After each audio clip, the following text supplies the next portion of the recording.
Cablevision, you can But get first of all, what you Erica, let's throw focus a little bit about yourself. We know you are an actress by profession. Give us a little bit about your background, Erica.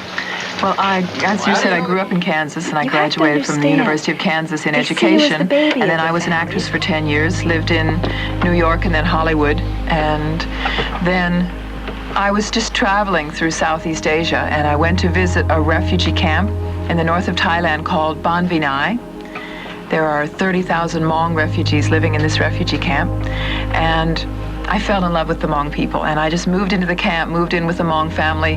We lived in a bamboo house with a grass roof, and there was no electricity and no running water. And I stayed there for a year and a half. I was teaching English and training teachers.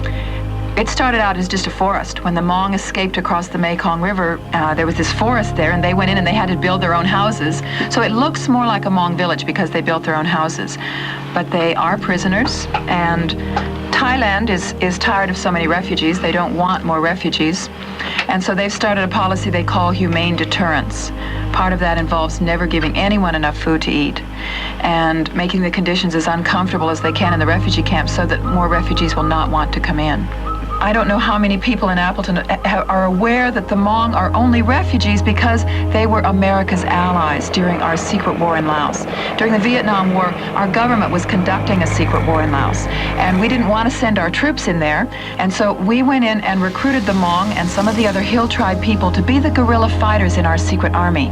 And they were holding off North Vietnamese patrols that were coming down into Laos, and tens of thousands died during this time. And we promised them then, if they would help us fight our war, that we would help them afterwards, no matter what happened. We made a lot of commitments to them. And so when the United States pulled out of Southeast Asia in 1975 and Laos fell, the communists began a campaign to try to wipe out all of the Hmong people. That is still continuing today. Finally, the United States government and the United Nations has acknowledged that yes, there really is poison gas being used against people in Cambodia and Laos and Afghanistan. And the Hmong have been telling us that since 1975, but it wasn't until last year we acknowledged it.